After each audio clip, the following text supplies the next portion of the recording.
Hey friends, Chad Hedrick here, Olympic gold medalist and owner of Gold to Sold Real Estate Group here in Houston.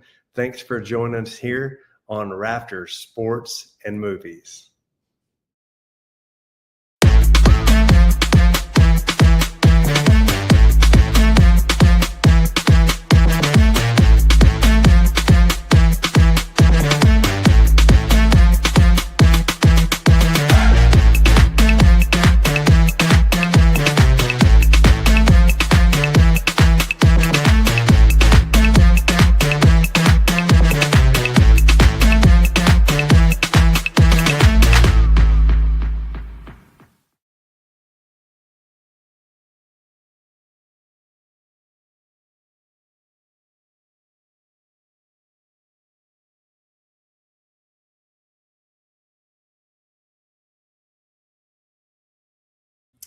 Scott here with Rafters, Sports and Movies. Welcome to a Monday madness of football. Yes, we're going to talk some football. We're probably going to talk on all sorts of different levels. We're probably going to talk 4 levels of football. Like, how did we get to 4? It'll all make sense in a minute. So I got my football here, and this is a junior, but they painted it up to look like a college one. And congratulations to Fernando Mendoza for becoming the Heisman Trophy winner this year. I actually, in this jersey, got to see the trophy that he got to take home before he did. So how cool is that? Yeah, that happened. Anyway, I'm going to bring to the stage our guest. Our guest is Kiki DeAyala.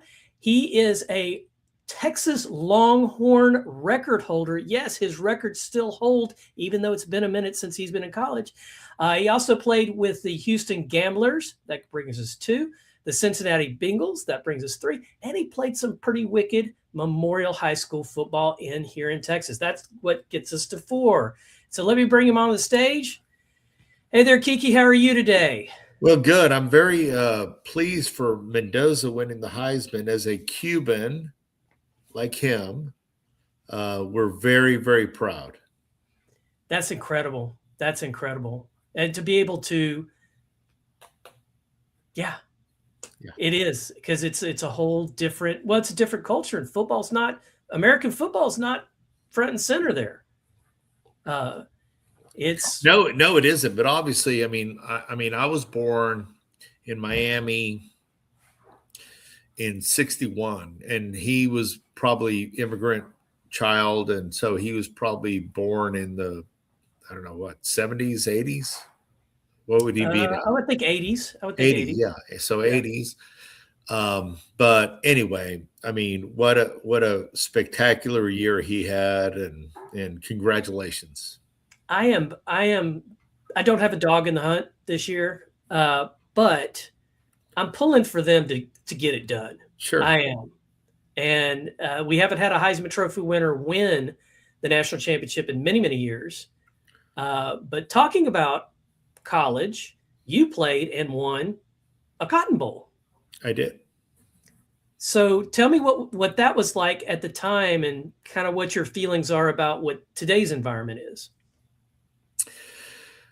Well, when I played in the Cotton Bowl, and by the way, I mean, as a kid, as a child in my 6, 7, 8 years old, my dad would take us to the Cotton Bowl.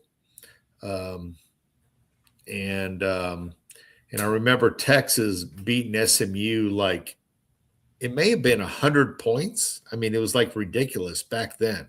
Okay. We're talking about in the 60s. Right. But I remember from that game thinking to myself, God, I want to play with that team, the team that won by 100 points. That's the team I want to be on. So just a little fun fact there. But playing in the Cotton Bowl as a college player, got to play against Alabama, and it was kind of Bear Bryant's last year. So it was kind of neat that, I got to meet him, before he passed away. It was just a great game. I had a really great game against Alabama. We beat them. I think it was 14-12. Do you remember, Shannon? I think it was 14-12. Wonderful game, great athletes, just, doing, competing against, the best. And that year we finished up number 2 in the country. I think it was behind Clemson, but it was really a spectacular year. 2 orange teams. Funny how that works out. Uh-huh. One burnt orange, one bright orange. Uh-huh. So I didn't lead in with this, so I'm going to go ahead and say it now. So you played defensive end and linebacker, and so we're on the defensive side of the ball. Tell us about that coming up from Memorial and some of your how deep you went in the playoffs, and let's talk about that a little bit, and then jump into and your transition from high school to college. Well, we had gotten my freshman year in high school a new coach, and it was Les Canning, and he turned that program around. So my sophomore year, we had a very, very good team, went to the playoffs, ended up going to the quarterfinals and losing in the state, 5A state championship or state playoffs. So he took the same players and turned them around into amazing players, because the year before we were like 3-7 my freshman year. And so we went from 3-7 to undefeated until we lost that one game deep into the playoffs. And then my junior year, we had a very good team, and we went to the regional finals. Again, same players, new coaches, and the coach we just hired the year before came in and just changed the whole program around. And I think that it made a lot of us really a lot better players just by having, outstanding coaching. So defensive end in high school. No, linebacker in high school. Okay, linebacker in high school. You go to college. You're playing now. Did you play for 2 coaches or 1 coach in college? 1 coach, Fred Akers, the whole time. It was Akers the whole time. Yeah. Okay. And they moved you to linebacker. Is that right? Well, I was already a linebacker. I'm sorry. No, it's okay. So I got recruited as a linebacker. So my freshman year, we have 2 linebackers ahead of me. So I'm the 3rd string linebacker as a freshman at Texas, which is nothing to be sorry about, because of course you'd have, older, better players in front of you. But anyway, we had the guy that was beat out was already an all Southwest Conference player. The player that jumped ahead of him and became an all Southwest Conference player was ahead of me. So I was 3rd string linebacker, and the guy in front of me is only a year ahead of me. And I'm thinking, you know what? I'm never going to play. Okay. So after my freshman year, I went to the coaches and I said, we're losing 4 defensive ends that are graduating. So I'd like to be moved to defensive end. And so, my position coach said, well, go talk to the head coach, Fred Akers, at the time. I said, Coach Akers, look, I'm never going to play at middle linebacker because you have already an all Southwest Conference player in front of me, and he's only a sophomore and I'm a freshman. So move me to defensive end. You lost 4 defensive ends. Give me a chance to do that. And, luckily he said, okay, let's try it. And I think the rest is history. Wow, that's crazy that you had the courage to do it, number one, and he had the courage to say, let's check it out. Let's check. But that also shows his kind of genius as a coach. I mean, because he was very strong in recruiting and getting the best out of his players. Fred had a lot of strengths. I think Fred was very misunderstood as a coach because he wasn't highly charismatic. But, I always liked Fred Akers as a coach. I mean, I think he kind of knew his, he left the defense to the defense. He left the offense to the offense, and he just played the role as head coach, making the big calls. But I give him a lot of credit for allowing me to move to defensive end. And like I said, Fred made that call. He let me do that. And so that changed my whole career. That's incredible. So before we move to pros, my records show, and I did this on the UT website, that you were a team captain, that you were, let's see, where is it? Record holder career sacks at 40.5, record sacks in a single season, 22.5, most quarterback pressures career at 117, most quarterback pressures in a season at 56. Also, All Southwest Conference, All-SWAC, 1982, All-American, and of course, the Cotton Bowl. Did I miss anything? That sounds about right. That's a lot. That's a lot to remember. I mean, if you had a jacket with all that on, you'd probably have to have a second one. That's pretty incredible. And that's what's incredible, guys. Those that are watching this later, maybe you got to remember. This was back in 1982, and we are in 2025, and these records are still holding. Yes, they are.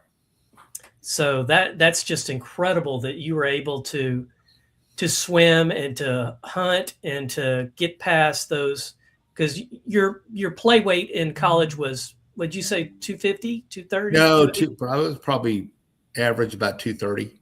230 play weight, going against 300-pound linemen that could swat you across the field because they're 300-pound linemen. Well, maybe not. Maybe that's an exaggeration, but still a big wall to go against, a door, a car, and you were able to, put your hand in the ground, shoot off the ball, get around them, and get that quarterback pressure, the snap. And I'm guessing that was your specialty, was the passing game, going up against the passing game.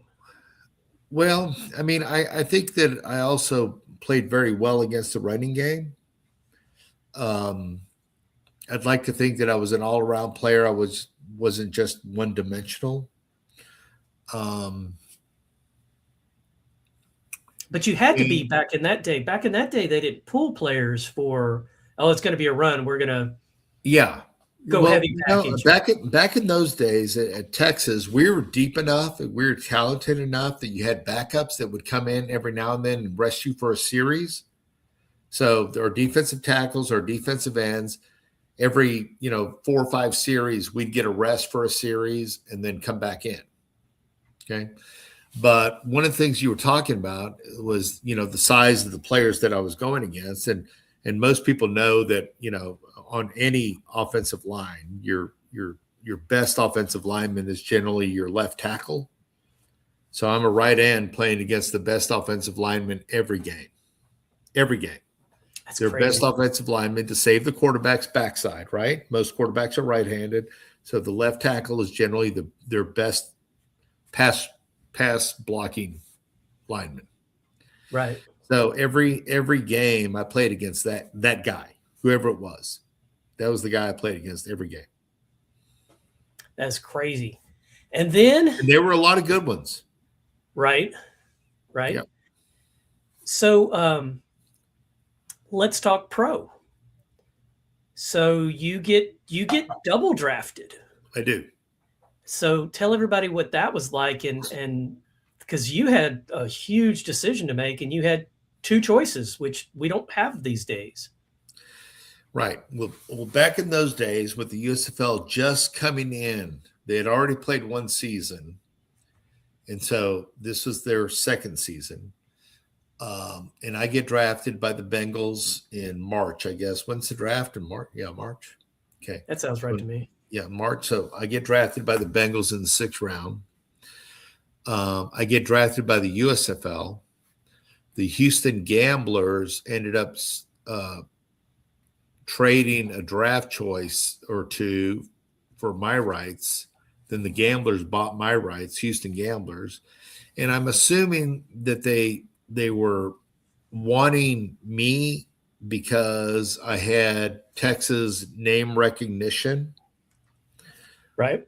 From a marketing standpoint. And I assume they thought I was a pretty decent player to begin with. So anyway, they drafted me and they gave me a much better contract than Cincinnati was offering me as a 6th-round pick.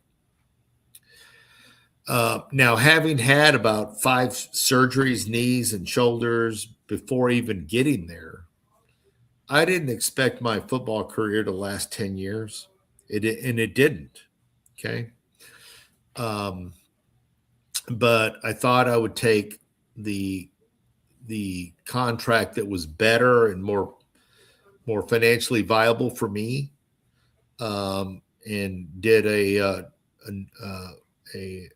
no trade agreement contract, guaranteed contract. So it was all secured, and so I went that route.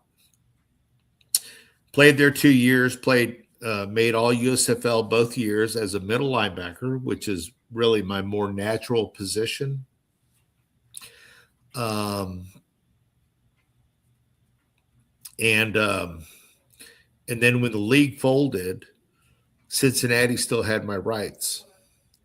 So when Cincinnati signed me, they were signing not a guy right out of college. They were signing somebody that had 30-something pro games at a much higher level and who made All-USFL. So my contract with Cincinnati was much more attractive, Right. so to speak. Well, you weren't green. You weren't green. Yeah, he wasn't green. He'd been proven, and all the above. So, so I wanted to prove to them what I was worth, and so I signed a 1-year deal with a 1-year option. Played the 1 year. Then the second year, the NFL was on 87, the strike season.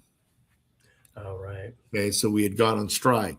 And so after that year was done, we were negotiating in the offseason for a new contract. And, I just made a personal decision that saying, you know what, I've been doing this for a long time. Okay. And I'm got, 7 surgeries behind me. It's time for me to just so I called him up and said, listen, let's not negotiate anymore. I'm just going to go ahead and retire. So that's really as simple as it was. It was just that simple.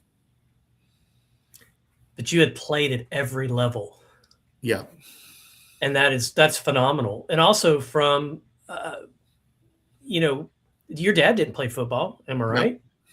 Nope. So it's not like you had somebody, you were following in somebody's footsteps. You were blazing your own path from the beginning all the way through your career, and even taking the Gamblers versus Cincinnati and going that route. I think you did phenomenal.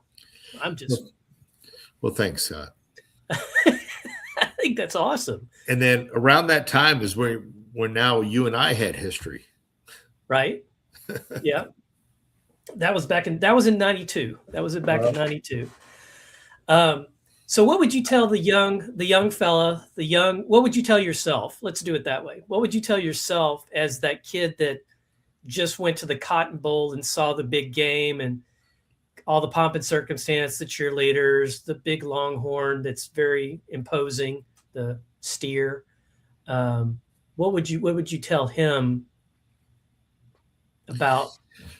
Let me backtrack for a second, because I do remember clearly, and I was probably 7 or 8 years old, and we were living in Dallas at the time, and I'm watching the Cowboys on the TV. And I turned to my mom and I go, Mom, I'm going to be there one day. Okay. I'm going to be there on TV one day. I'm not saying that that's something that everyone should do or think about, because getting there is awfully hard. So it's not realistic, but I think that if you end up having the desire, number one, you have to have the desire, because this game will make you quit at any time. Okay, it will. Whether it's from a coach, a situation, a program, a position, an injury, whatever. There's so many things that that just weed people out of this game. In fact, I was talking to Shannon the other day about how many first-round draft choices at Texas that I played with got operations, and they never recovered well enough to get back to being a number one draft pick type of player, because there was plenty there that just got hurt. So you have to have a lot of luck. You have to have a lot of desire. You're going to have to be very focused, and you're just going to have to fight through this game. It's a very, very difficult game. But if your heart's in it and you want to have it, you'll find a way. I mean, you'll find a way. And if you don't, it's not a big deal. Right. What you've learned along the way is going to help you in business and in your family and your marriages and whatever it is in your life. I mean, going through all of that, I think football is one of the best teaching institutions for life that we have. Oh, as far as a team sport and working with others, there's so many. There's not just your teammates; it's your coaches, it's your trainers, it's your teachers. Because I mean, you did it in high school and you did it in college, and no pass, no play has been around for a long time. And I know Fred did a great job of graduating his players. He did.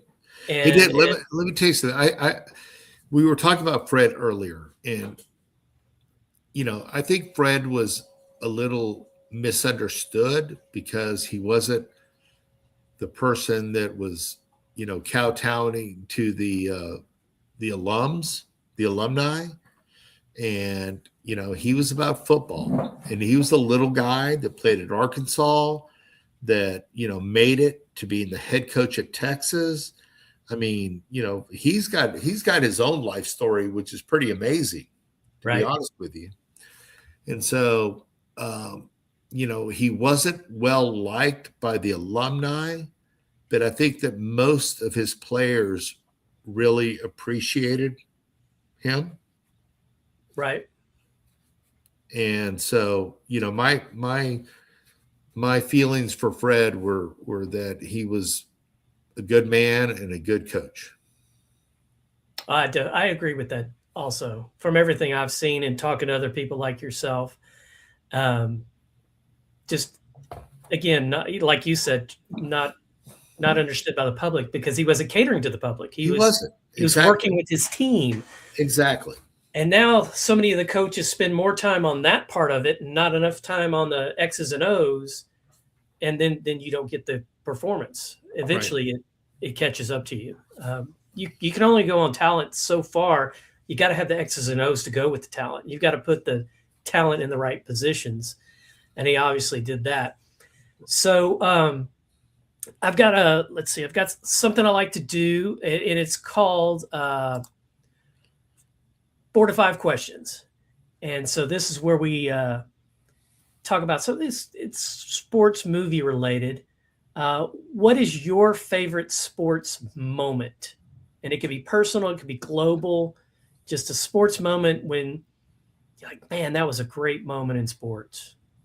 And it could be you too. That's possible. Yeah. It could be what? It could be you. It could be a you moment.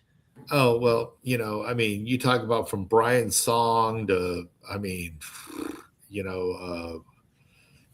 what's the one about the big offensive lineman? There's so many football movies that, Blindside. Yeah, Blindside. I mean, there's so many really good football movies out there that I've really enjoyed. For me, I think that my moment when I go back in time and think about it, I think I was very, very fortunate that my very, very last game at UT in Memorial Stadium, we played Arkansas, and at the time they had a defensive end that probably everyone would recognize, and that was Billy Ray Smith. And Billy Ray was an amazingly good football player. I mean, I totally respected the guy, just an amazing football player. He really was. But in that game, we beat them 33-7. It was my last game at at Memorial Stadium. I get Chevrolet ABC Player of the Game, and I end my career on just the highest of high notes. Who gets to do that, Scott? Only one. Well, I don't know. There's probably been others, but what I'm saying is that it's pretty rare that your very last game, the last stadium, you'll ever play it, and it happens to be, I don't know if it was necessarily my best game ever, but it was a really good game. I mean, I had a couple sacks and made some big plays, and it was a good way to end my career, and a very warm feeling to end it that way. Well, and you also feel like job done, circle closed. Right. I've left it on the field. It's all done. Yes. Right. Yes. Okay. No, I didn't. It took me years to even think about that and realize that, what a gift that was to end it all like that. Right. So think back to way back when you were little, and what's the first sports movie you remember going to see? Oh, really pull this one back. Yeah, this is going to be hard. Because they weren't as prevalent in the 60s and 70s. No, they weren't. But I will say this. At that age, when I was young like that, I mean, I remember clearly, watching like the Packers and the Cowboys in freezing cold weather in the playoffs. The tundra. I mean, I just remember seeing all that. Back then, I don't think that there was a lot of football movies back then to really kind of inspire me. But what did inspire me was watching these games, okay, when I was at that age. Right. And I remember that even my dad, and listen, my dad, my whole family background is Cubans, okay? So they were not, like, I was the first generation of my family that were into America and sports, because my family moved over here but back in those days where I was actually born in the United States, but my two older brothers were not. So, the U.S. was totally different for my family. But my dad, when back in the day, if you remember the Cowboys, if you want to watch the Cowboys play, and the game wasn't sold out, it was blacked out. So right. You couldn't watch it. So he would drive us all to a hotel outside of out of the county, and we rent a hotel room and watch the game on TV there. Oh my God, what a good dad he was. Yeah. Oh my goodness. Yeah. That's just, and I'm sure that's just the tip of the iceberg, of the dad iceberg and stuff like that he would do. But to think of that and to think, I know how to get around this. I can figure this. We're going to watch the game. We're going to watch the Cowboys. That's crazy. Okay. So, favorite sports movie? Brian, like I said earlier, Brian's song is just amazing. That'll tear your heart right out. It will. It will. That I loved Blindside. God, what other sport movie? I know I'm missing something here that is just not running into my brain right now. But I love to see the real stories, not just a made up thing. Brian's song was a real thing. Blindside was a real thing. So I love to see the real story behind the story. Right. Not just something make believe and whatever. So I really do appreciate a lot of, in my reading, autobiographies, things like that are real. Okay, right. That actually happened. So there's a movie coming out next year called Madden, and you guessed it. It's about our friend John Madden, and it's at the tail end of his career when he gets fired, when Art fires him, and then he goes on to have this endorsement of this video game. And so I don't know how much of this is going to be real or not real, but it's starring Nicolas Cage and Christian Bale. So could be pretty darn good just from the Well, I mean, headlines. two great actors and two of my favorites. So that's a good start. But actually, in Madden football, someone brought it up to me. He goes, Kiki, do you know you're a superstar on Madden football? I go, no, I didn't. Because, back then, many years ago, that was very new coming out. And I go, no, I didn't. So I saw it and I was kind of going, oh my God, they make me out to be a lot better than I was. No, I think they got it right. I think they got it right. That's where you were headed before your retirement. Yeah, so right. that's what we would have had. Okay, so I'm almost to the tail end of my questions here. This is a good one. Favorite movie, snack, or drink? You have anything you want. You're settling in either in a theater or at home, and magically you can have any snack and drink that you want. What's your go-to? Well, I think that it would be universally agreed to in the presence that's around me right now that I do love my chocolate almonds. Okay. I do like that. I'm more of a water drinker than a, soda drinker. So, water and chocolate almonds is good. And who can pass up a good bag of popcorn with butter? I would put the covered almonds in the buttered popcorn. Exactly. Sprinkle them in. I mean, you get a treat every once in a while. Oh, it's almond time. Yeah. Exactly. Yeah, that would be good. My mom used to love almond joys. So you got almond and coconut. Almond joys were great. And I would eat the almonds and throw away the rest of it because I didn't like coconut. And she was so mad at me. So you're wasting it. You're throwing it away. We should just get you a Mars bar then, because that's got almonds. And Snickers are great. Well, and now they have so many different nuts in Snickers. I saw the other day a pecan Snickers. Yeah.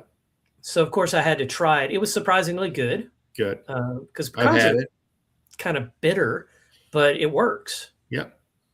Kind of crazy.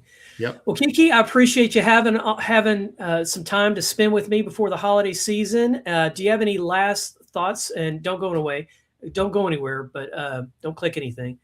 I'll let you cut you loose and let you have some final thoughts. Well, I really appreciate the interview.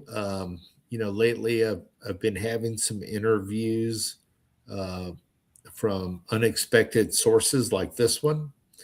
So I really do appreciate, I guess, I don't even know if it's the right word is to say just being remembered. But like I said, I think that I've had a wonderful sports career. And I think that I've had a lovely and wonderful business career. And I've had a good family career. And so, I feel very grateful and blessed for the life I have today. Excellent. Excellent. Well, hang on one second. I'm going to put you in the back room and we're going to close this out. I'll be right back there with you in a second as soon as I find my mouse. All right, Kiki, thank you so much. All right, guys, that's been Kiki DeAyala, Memorial High School, Texas, University of Texas, Houston Gambler, Cincinnati Bengal, and yes, he is in the Rafters now. There's his placard right there. He's in the Rafters now. This is Rafters Sports and Movies. Game over.